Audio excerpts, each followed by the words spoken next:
Harihi Om Sahana Vavatu Sahano Bhunaktu Sahaviryan Karavavahai Tejasvinavadhitamastoma Vidvishavahai.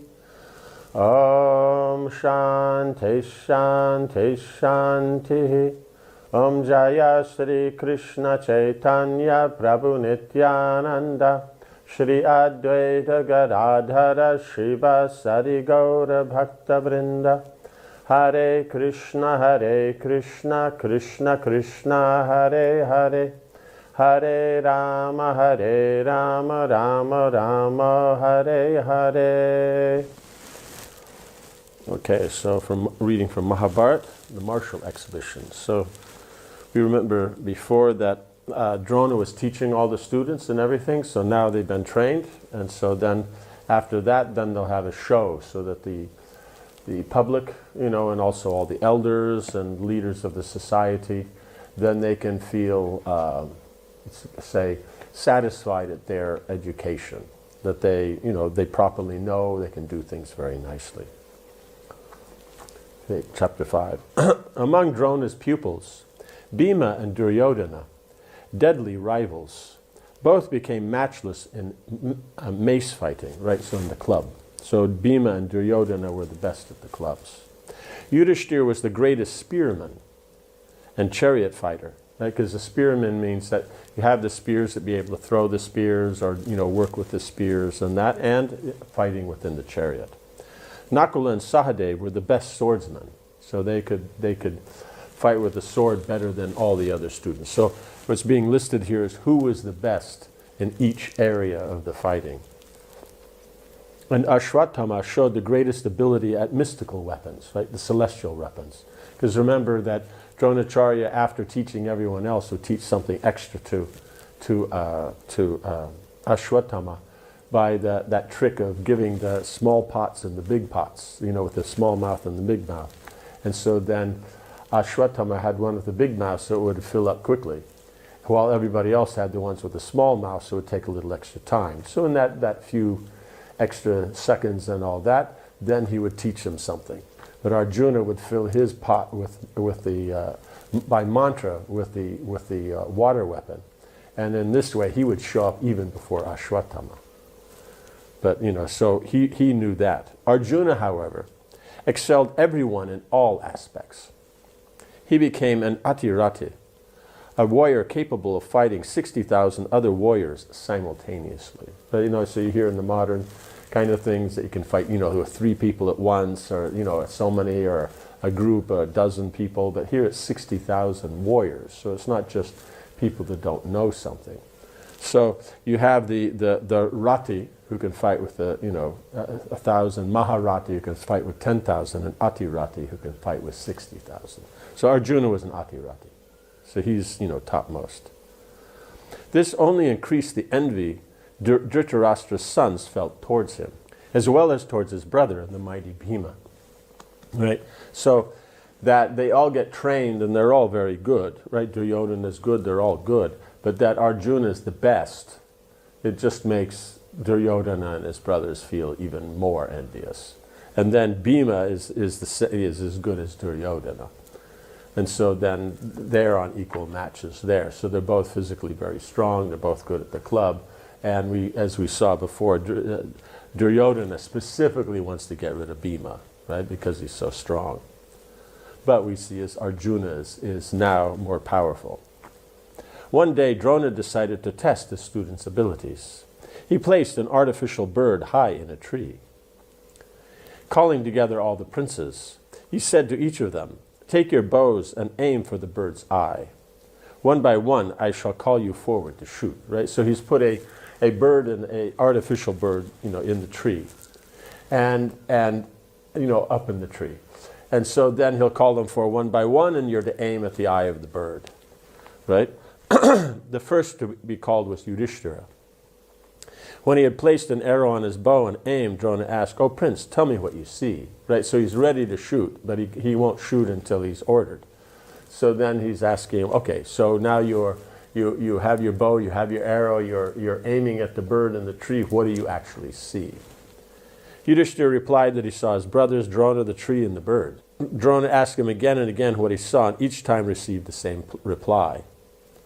Drona then reproached him and told him to stand down without firing the arrow. You will not be able to hit the mark, he said with annoyance. Right, so he's asking, what do you see?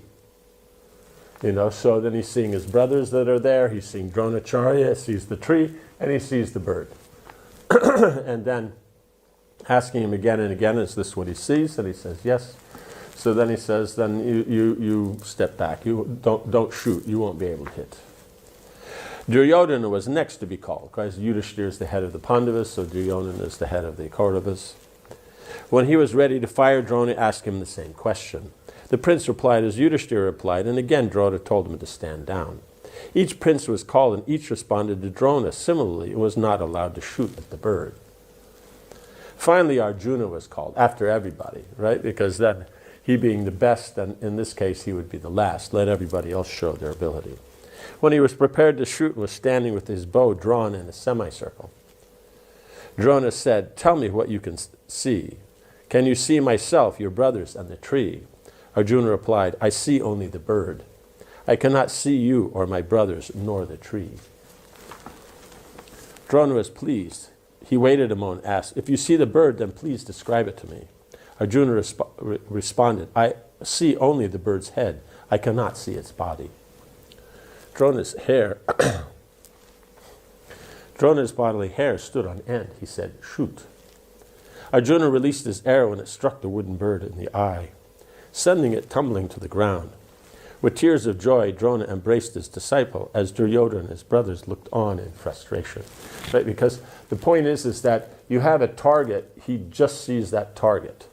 There's nothing else that's important, that's distracting. Because in this case, it's just the bow, the arrow, and the bird. Seeing Drona, seeing his brothers, seeing the tree does not add to it. Right? In other words, what is necessary, that you see. Right? It's not that, he can't see things that are important. He only sees what is important. So then that's what then makes him very special. The other ones get distracted. He doesn't get distracted. Sometime after that, Drona went with the princes to the Ganges to bathe.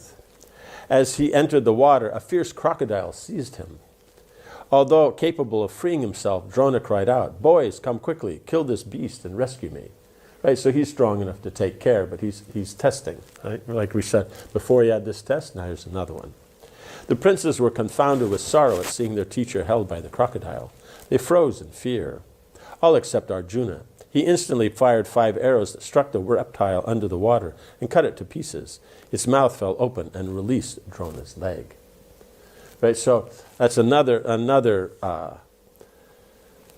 aspect, is that when it's one thing you're trained, and when you're trained, then you're naturally going to see, you can explain all the different situations that you use this in and that in, and if this happens, you do this, and if that happens, you do that. But then there's the actual use of it. When the actual time is there, you have to use something. Then you see, because they're warriors, that it's not going to be necessarily a pleasant situation. It's going to be a dangerous situation. So the other ones, then they got frightened. I mean, just surprised by it, didn't know what to do. But Arjuna immediately just took his bow and arrow and shot the crocodile. So that means the others have the knowledge, but he's brought that knowledge to realization, to the point of science, right? Because science means you know how to apply it. Art means you can, discuss the various ways and this with this and that, but science means you can actually do it. So he was the best at it. That's why he was the best, because he could actually practically apply it, no matter what the situation. Drona came to the riverbank and took Arjuna aside. He said to him, I wish to give you the greatest of weapons. Take from me the knowledge of the Brahmastra, the irresistible missile endowed with Brahma's power, right? Of all the different weaponry, the Brahmastra is considered to be the most powerful. So that you could only give to someone who actually has the character and ability to use. So Arjuna showed he has that character, he has that ability. While others, you see, Duryodhana tends to be, and his brothers are envious, and that, or they don't, or others don't have the qualification, or different things like that. So Arjuna then had everything. So then he was given. This weapon should only be used against supernatural foes, right? For if it's released against others, it will destroy the very world, right? So if you have a supernatural person, then they have so much power. Use the Brahmastra, it'll just destroy them. But if you send it at ordinary people, it'll just destroy everything. You see, like modern, they use the nuclear power, they can't control it, so it just creates so much problem. But then they could exactly aim it at something specific. And it would only destroy that because it's in a supernatural position. So it's not supposed to be used outside of that. Drona then told Arjuna that no one would ever become superior to him with a bow. He was now invincible. Saying that the princes had become expert in arms and warfare, Drona went to Dhritarashtra and said, "My lord, your sons have completed their education. With your permission, they may now display their proficiency. Let me therefore arrange an exhibition." Right? So he's taught them whatever they can learn, and we see from that Arjuna is the best. That doesn't mean the other ones are bad. It just means that they're good and he's super excellent. Dhritarashtra thanked Drona for instructing the princes and said, "I envy those able to witness the prowess of my sons. I shall attend the display with Vidura, who will be my eyes. With his assistance, please make the preparations, O best of the Brahmanas." Drona and Vidura went outside the city and selected a large flat piece of land. After sanctifying the spot with prayers and offerings to the gods, Drona had skilled architects construct a great stadium, right? So they're going to do some kind of Vastu Puja and everything like that. So you look for what the land that's auspicious, that has the proper things, all the different symptoms that it's good. Auspicious, then they do the pujas, and then they start construction. He had a vast central area and platforms rising on all four sides. Wealthy merchants sponsored the installation of thousands of beautiful seats, carved from wood and inlaid with ivory and pearls. Rows of golden thrones encrusted with coral and gems were built on the royal platform. The stadium's sides reached up to the sky and were adorned with tall white flagstaffs bearing colored pennants that fluttered in the breeze. So you have the central area where the exhibition's going to be. Then on the four sides, then you have the whole area for sitting for all the different persons. So the Kshatriyas on one side, Brahmins one side, Vaishyas one side, the Shudras one side. And so then everybody is going to come and see. So that's the thing, is even though it's an exhibition for the king to see that his children are properly trained, but it's also so that everybody can see and be confident that the next generation of kings have come up, and they're going to protect the kingdom, and they're going to rule nicely. So you want everyone there. You want the common person there, you want the businessmen there, you want the other Kshatriyas, you want the Brahmins. Because then in a safe environment, a protected environment, everybody prospers. Right? And so then behind all those seats, then they'd have rows of flagstaffs at the top with nice flags all fluttering in the breeze. So it makes a very, very nice arrangement. On an auspicious day determined by the royal astrologers, the citizens entered the stadium eager to see the princes display their power. Bhishma and Vidura, leading Dhritarashtra by the arm, walked at the head of the procession. Drona and Kripa immediately followed them, along with other members of the royal party, such as Bahlika, Somadatta, and other kings visiting from surrounding kingdoms. So that I remember Bahlika is the brother of Shantanu. So that's why in the Gita, when it talks about great-grandparents and like that, because Bahlika, and maybe even Somadatta's in that category. But they're like the senior most of all the Kshatriyas that are there, other than Bhishma. Right? Then Dhritarashtra is because he's the king, Vidura because he's his prime minister. So then they're going to be in the lead, and then actually the next respectable group of kings, the teachers are coming, and like this. The royal ladies came out of the city dressed in dazzling robes and ornaments, accompanied by numerous maids in waiting. The ladies ascended the royal platforms like goddesses ascending the royal holy Mount Meru. Because Mount Meru's there, and on the sides of it, then all the different demigods will come and spend time, afternoons, have picnics, and just have a pleasant time. So all the royal ladies, how they came out and dressed, and how they went up, and how they sat, it was like the heavenly ladies were taking their places on Mount Meru. Crowds of citizens of all four castes thronged into the stadium and marveled at its beauty. Right, so the stadium itself is very, very nice. Large sections were built of pure gold, studded with priceless Vaidurya gems. It was decorated with countless garlands of bright flowers and strings of pearls. Right, so they put garlands and pearls as decoration.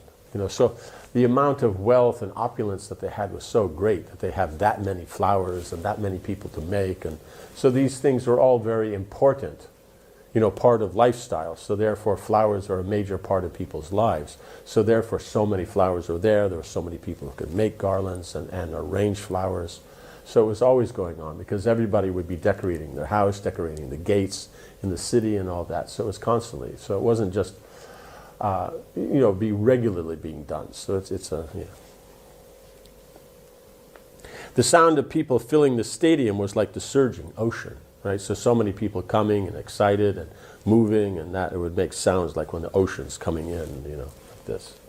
Trumpets were blown and drums beaten, mixed with the blasts of thousands of conch shells and the excited talk of the people. So all this is happening once. You can see it's a very, very excited atmosphere. The bugles are blowing, the conch shells are blowing, drums are beating, the people are talking and excited.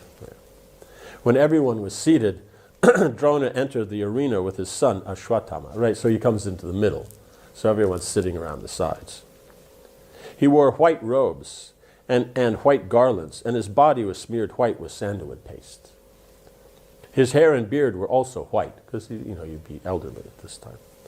With his powerful son, he looked like the moon accompanied by Mars. The noise of the crowd subsided as Drona entered, right? Because they're all, talking and that, and talking about how wonderful it is, and this and that.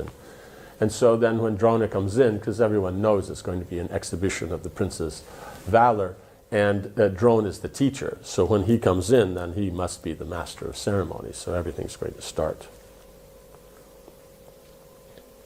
Drona then had a large number of Brahmins perform auspicious rites in the arena, right? So the swasti vachana and those things where they chant mantras and throw rice and these kind of things. The mantras echoed around the stadium. Expert musicians simultaneously played their instruments, creating a sound that pleased and calmed the expectant audience, right? So the chanting of mantras along with the playing of the musical instruments, those two go together. It's just like when we do the yagya, the mahayagya, and that, then the boys are playing the musical instruments and all that. So it just adds to the nice flavor that's there. So in other words, the instruments don't overpower the chanting, they just nicely match the chanting. That's the balance. The princes then entered the arena, headed by Yudhishthira, and striding like proud and mighty lions. They were clad in brilliant armor and equipped with every kind of weapon. Drona ordered them to show off their different skills. Beginning with Yudhishthira, the princes stepped forward one by one. They mounted swift horses and rode them expertly, wheeling about the arena and hitting both still and moving targets with arrows engraved with their respective names, right, so they can go and get their arrows back. Thousands of arrows sped in all directions, and some of the citizens ducked in fear, right? But, it's not going to go and bother the citizens, but it's just so, because it's all happening at once. So they step forward, and then after that, everybody's doing something. So it'd be, like completely immersed inside this. Others were fearless, their eyes wide with wonder. Sounds of excellent, well done resounded throughout the stadium. The princes' weaponry skills, horseback riding, and chariot driving were breathtaking. After displaying all these skills, they pulled out their gleaming blue swords and shouting, rushed at one another. Right, so the blue swords, that's the steel, the Damascus steel. So it was very famous in the West that it came from the Middle East. It was called Damascus steel, that's what they call it. But the Damascus steel didn't come from Damascus. They made swords out of it. The steel came from India. So India, they used it to make their swords. And they used one type of swords. In the Middle East, they used a different. So they just got the steel already. Then they formed it into the particular swords that it was to their liking. So in that, because of how it's purified and everything like that, it comes out a blue color. Because the depending on how you deal with the metal, how you heat it, what you mix with it, all dealing, it will make you'll get different colors. They thrust and parried, adroitly dodging one another's attacks, right? So thrusting is when they go forward. Parrying is when someone attacks and you move it to the side and like that. The people saw with delight the grace, speed, and strength of all the princes, right? Because it's not that they're just hacking at one another.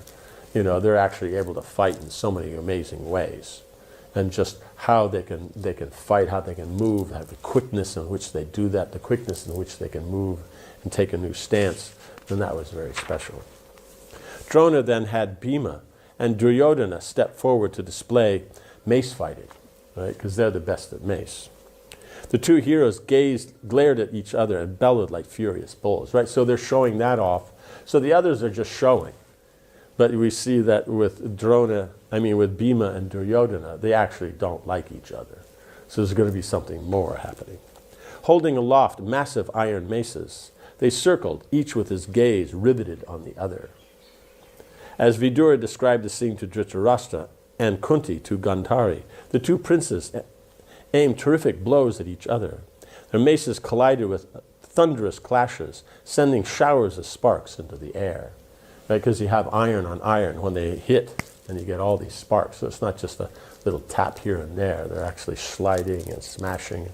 And the sound, because it says they're very big, because they themselves are very big, very powerful, so they can use maces that no one else could even pick up. The crowd became divided.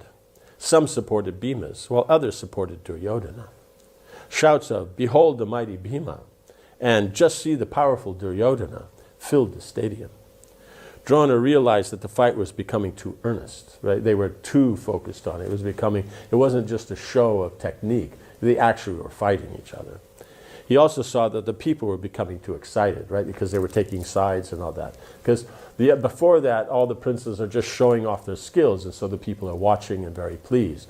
But here, Bhima and Duryodhana, they actually don't like each other. So they're fighting. There's a mood of trying to defeat. And the people catching that mood, they're also siding with each other. So it's becoming, the mood is changing and all that. So Drona thinks, okay, we have to stop this. He told his son to step between the two roaring rivals and stop them. Ashwatthama obeyed his father, and moving quickly forward, managed to separate the two princes. Right, so you understand how powerful Ashwatthama is. If he can, one, just by presence, and two, he can actually physically stop them. When Bhima and Duryodhana had stood down, still glaring at each other, right? So even though they stop fighting, as they walk away, they're still staring at each other. Drona stepped into the middle of the arena. He stopped the musicians and spoke in a voice that resounded like thunder, right? Because now again, he's shown everybody there. All the different princes, what they can do, and all the amazing things, and ended with Bhima and Drona, because they'll make the best show like this. But he now is the final show, right? Behold now Arjuna's abilities, right? Because he's better than all of them.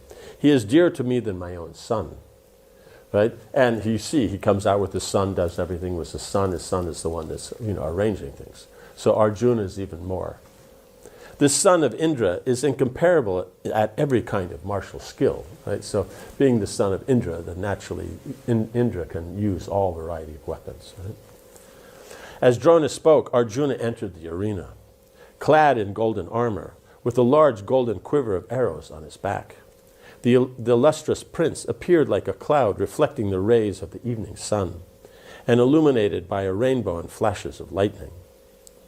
The invincible warrior walked with the gait of a lion, and as he glanced about the arena, he terrified all those upon whom his eyes fell, right? Because Kshatriyas, their eyes are very, very powerful, very, very intense. And so when they look at something, then it'll throw off. A cry of joy went up from the audience. People blew conches and played musical instruments. Quote, "This handsome youth is Kunti's third son, and he is the best of all virtuous men and the most powerful," right? Because he knows how to behave and all that. So it's not just that he's good at weaponry and all that. Like Ekalavya was good at weaponry but didn't have the character. But Arjuna is good at the weapons and has the character. So that's what you want in a king. Some people said, he is the son of the mighty Indra and the best protector of the Kuru race. And others added, all kinds of praises were heard from the crowd. Oh, yes. Hearing these, Kunti felt milk flow from her breasts. Along with her tears, it completely drenched her bosom. Right, so her maternal affection was so great that she just had that feeling of that motherliness. Dhritarashtra asked Vidura why the people were shouting so joyously. When Vidura told him that it was because Arjuna had appeared, Dhritarashtra said, "How blessed I am by Kunti's 3 sons. They are like the 3 sacrificial fires, and Kunti is like the sacred fuel." Right, so when the daily yagyas of the Brahmins and that, then when they're performing, there's 3 different fires. They have 3 different kundas that have 3 different fires in them. And then, so they're like that, so that auspiciousness is there, and Kunti is the one that feeds, and nourishes the fires. And so, between Kunti and her sons, then he's saying we're so blessed. Because they are, as the Kurus, they are blessed to have the Pandavas. The only slight difficulty is Duryodhana would like to sit on the throne instead of Yudhishthir, and Dhritarashtra would also like that also. But as far as protecting the kingdom, if the Pandavas were just submissive to the Kauravas and allowed Duryodhana to sit on the throne, then you don't have any better asset than them. But the problem is that's not actually how it's supposed to be. But Dhritarashtra burned secretly within himself.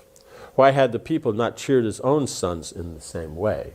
Right, but they didn't cheer anybody else. It was just, it's not even when Yudhishthira and all them came. So he's just saying it, why not my sons? When it was even the other Pandavas they didn't cheer. It was just Arjuna like that. It means they were impressed by everyone in general, like as students. All the students are so well trained. Then there's Arjuna. But, he's feeling. So we see is just as Kunti's feeling that motherly affection, then Dhritarashtra is burning with his that jealousy and that why his sons are not. If only he could see what was happening. Okay, so we'll stop here. And then tomorrow we'll hear about what Arjuna did and that. Because it's quite, so many things are there, so it itself is its own story. Om Hare Krishna, Krishna Krishna, Hare Hare, Hare Rama, Rama Rama, Hare Hare. Jai Srila Prabhupada ki Jai.